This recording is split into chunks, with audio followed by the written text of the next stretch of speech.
You're on a jazz journey like no other. It's Jazz and Beyond with Nothemba Madumo on 702. It is Jazz and Beyond, and into the second hour with this amazing music from our guest Nina Feldgrill, electric bass player who lives out in Vienna. And I don't know whether you're hearing this Joe Zawinul influence in there, because she's a teacher at his school. Hello, Nina. Hello, and thanks for inviting me. It is a pleasure. It is a pleasure. I was telling the listeners of Jazz and Beyond that we met online on the Global Jazz Women Hangout. And you were the guest that day, because I love that space, because it's this is where women in jazz discuss and share experiences and their projects, and of course, as well as just sharing opportunities and forging alliances and partners and collaborations as well. I'm glad you were the guest on that day to discover, you and your music and a lot of other women, musicians on that platform as well. How was that experience for you? Yeah, thank you.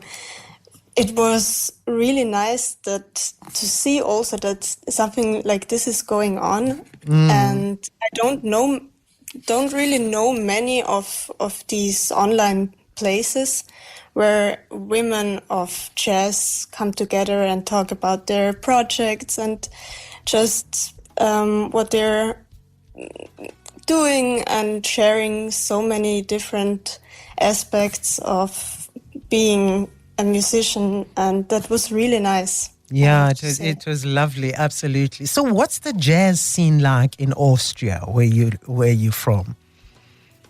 The jazz scene in Austria is actually really big, or at least like for the size of our country. And yeah, it's super bright, and there are many different types also of jazz going on in Vienna. So we have a lot of traditional jazz, but also modern jazz and Brazilian jazz. We have a lot of Brazilians actually in Vienna. Okay, and what are the famous jazz festivals that happen there? So in Vienna, there is actually a new jazz festival. It's Open Jazz, because we didn't have a jazz festival for a couple of years, actually. There was a big one like a few years ago, but it didn't happen anymore, I think, since COVID or something. And now we have one again, which is really nice. Yeah. And it's super important, of course. Yeah. And there are a lot of other different festivals around Austria also. As well, Yeah. but at least it provides opportunity for jazz musicians to have a platform to perform live at these jazz festivals. Let's talk about Nina now.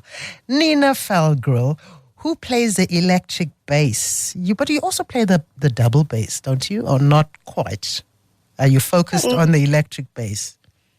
Yes, exactly. No, I really only play electric bass and fretless. Oh, and the fretless one. Okay. But you started with the double bass. Tell us that story.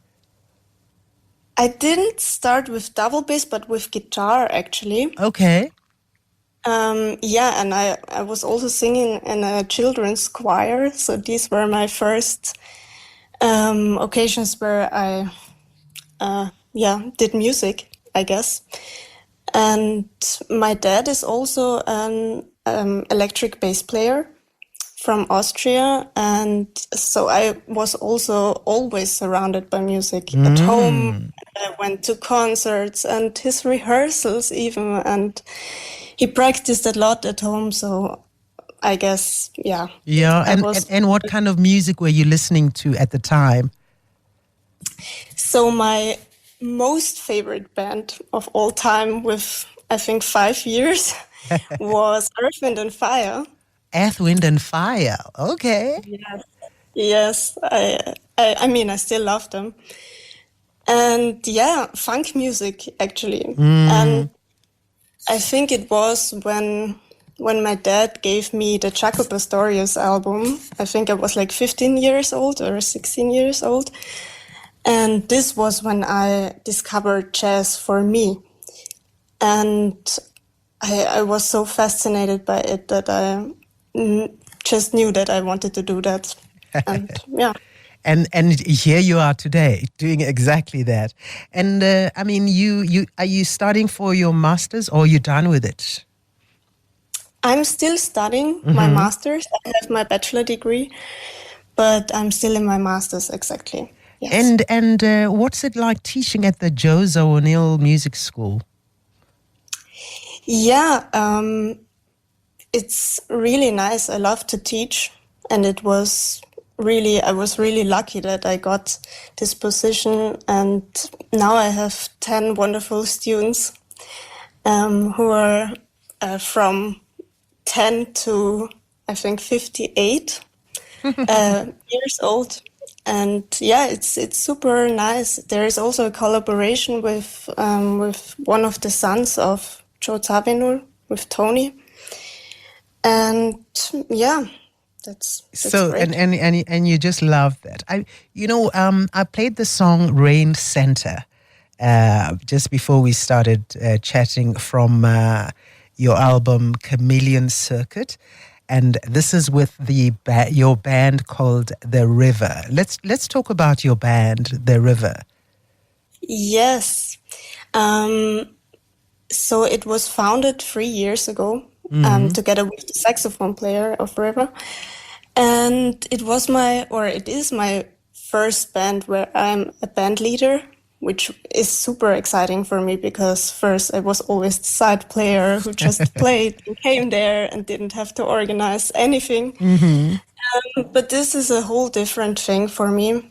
And I also composed for the first time for a particular ensemble, which was not university related. And so, yeah, we're just doing our own music. And music which everyone in this group really likes.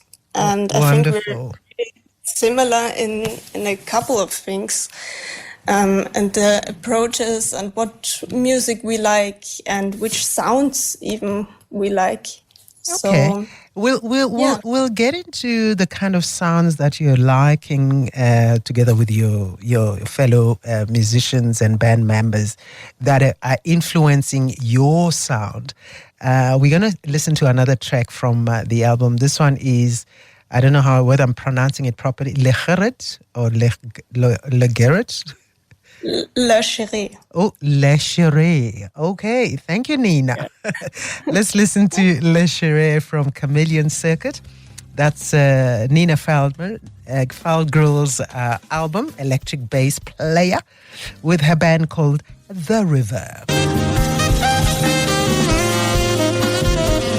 It is Jazz and Beyond on 702 and Cape Talk on the Sunday night with my guest Nina Feldgrill, all the way chatting to us in Austria. And this is music out of her album called Chameleon Circuit. Actually, an album that's yet to be released, Nina, that's true? This album it was released last year. Last year, yes, exactly. Yes, last year. But there is a new album, which is coming out in April. In April. Okay. Look, you seem to have a very close and collaborative relationship musically with the saxophonist on this album, because I'm hearing him on all your music, Robert Unterkloff. How do you say that? Unterköfler. Unterköfler, yes. Tell me about him and the other two musicians as well who are part of it. Yeah, Robert for me is one of the most amazing saxophonists I've ever heard, I think. And he can just play anything you give him. And yeah, so we started playing together a couple of years before River even. And I learned a lot with him because we were also jamming a lot of times in the duo. And we also have a duo collaboration where we just released 3 tunes online. And yeah, so I really learned a lot from him. Absolutely. I've got a listener here who sent a message. His name is Ayanda. He says, I just want to say, man, this is absolutely beautiful. Her band, The River, is really amazing. So those who didn't know Nina Feldgrill definitely now are gonna know you. So let's talk about the musical style because this is sort of like a jazz fusion kind of thing, musical style, and who you listen to that influences the direction you want to take in your music. So I think I'm definitely influenced by Weather Report. This was a big thing in my whole musician being, because Chaco was such an influence for me, and Joe Zawinul also. Joe Zawinul, yeah. Report was for me, I listened a lot to it. And also Michael Brecker, Steps Ahead, these kind of things. And now I'm very into the Brazilian bassist Michel Pipoquia, and also the French bassist Hadrien Ferro, for example. And they're also in this modern fusion jazz genre, I would say. So I'm definitely influenced by them also. Yeah. And as well, I was playing a song earlier on that was written by Marcus Miller, and I was talking about how he's forever thumping. Do you also just get to thump like he does? I was playing Maputo, that track by Bob James yes. and David Sanborn. Nice. Nice. So do you pick up the different styles from the bass guitarists that you love, and or have you discovered a Nina kind of bass sound where if I listen to a song, I'm going to say now that I know that's Nina playing? Yeah, I mean, I like a lot of different bassists, and although I'm not like the slapper kind of bassist, the Marcus Miller thing, yeah. Yeah, but still Marcus Miller is amazing, of course, and I listen to him a lot, actually. I'm just not really doing what he does. Doing. But still I really appreciate it. And yeah, for me it was more like the finger playing style was more my kind of thing. And maybe also, I mean, for example, my dad was a very big influence for me, because I also learned, like my first years, I was jamming with him. I learned from him so much, and he's doing both actually. Oh, okay. I can't really say that I have that because of him, but I don't know. That was just not a decision, but it just happened, I guess. Yeah. What are your fingers like as a bassist, as a lady? I mean, do you have to have tough, fingers to play the electric bass like that? Oh, I think it's just technique, because my fingers are really small and my hands in general. And okay. So, yeah, I guess you just have to practice and then it's possible. Yeah, but I mean, from just listening to your music, there's definitely a passion for lovely grooves, and you also, like to take some quite complicated solos, and over the chord sequences, and just go and be adventurous as well. Do you think about that, or you just go with the flow and the feeling at the time when you go to your solos? I think it depends, but soloing in general was something I was really, how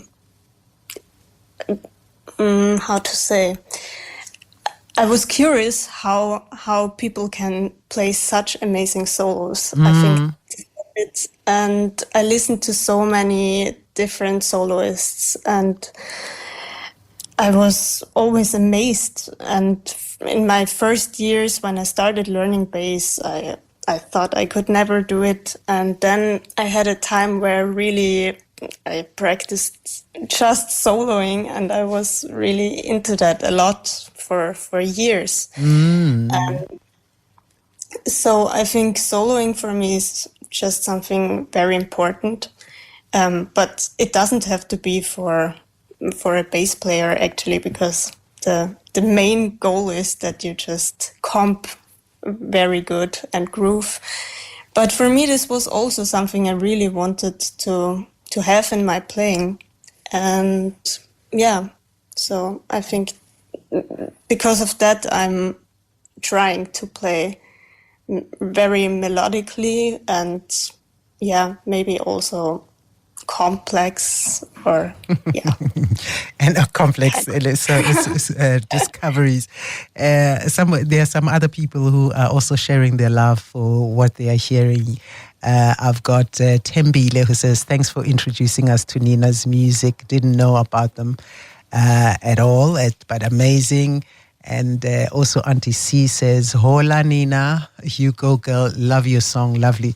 Hola, yeah, hola. Yeah, in other words, we're acknowledging you and saying, hello, Nina. Hola, Nina. Thank you. Great. So Nina, what I do want to know, though, is also just because you're such a tiny, petite woman who's playing the bass, and your band members are all tall and bigger than you. Do people even get surprised when the band comes on and the bass player is this little tiny petite woman? What kind of reactions have you heard? Yeah, a lot of different reactions, I would say. Yeah, but I think that people, at least in Austria, know me or like the other band members, and so this was actually always cool. But it's always like the question, how can you play with your tiny hands? And how can you carry that heavy bass? Yeah. But it's possible, definitely. We've got also an electric bassist, a lady called Ostebza here, who is amazing. In fact, I think I should get you to introduced, and you might have a lot to share together. But even though she's not tiny like you, she's quite big, and you could see that bass guitar sits just right with her. No one is going to question. I would like to meet her. No one is going to ask her, what are you doing with that instrument, kind of thing.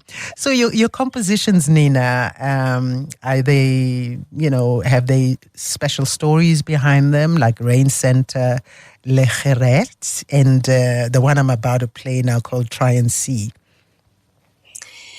Yeah, for example, Rain Center, I actually practiced with the chord progression, because there is one song of the French bass player I mentioned earlier, Hadra Ferro, where he has a section where the chords are changing really quickly on beat 1 and 2. And for me, I always thought to solo over it is really hard, actually, and I wanted to practice that. And so I just came up with the chord progression in the beginning of Rain Center. And then I thought, it's actually nice. You could also just compose more and it just becomes a song. And then I did. And that's the story behind it. That's the story behind it. Well, that's lovely to know. Have you listened to any South African jazz music, by the way? Actually, I'm not sure. You just hear music and you don't even know where it's from, kind of situation. Yeah, I have to say, I'm pretty ashamed by it, but I'm not sure actually, to be honest. But You're not probably, sure. Okay. and I just didn't know. I will certainly introduce you to some South African music, to South African jazz music, and certainly hope that you will enjoy it. We have to wrap it up, and thank you very much for taking the moment and the time to share with us about your music and how you got into it, as well as this album. So the new album, what is it called? I don't know yet, to be honest. But It's coming out next month. How can you not know, Nina? Yeah, I know. I'm thinking every day of a good name, but I'm still not sure which one it will be. Okay. No. But yeah, it's kind of my debut album. Okay. So as me as an artist and Without- with different without- bands, yeah. Without the river. River is also a part of it, but Okay. there are 3 different projects Okay. on the album. Exactly. Well, thank you very much, and wishing you all the best with your new Thank you. album. And we're going to play you out with Try and See out of the album called Chameleon Circuit. This is the music of electric bassist Nina Feldgrill.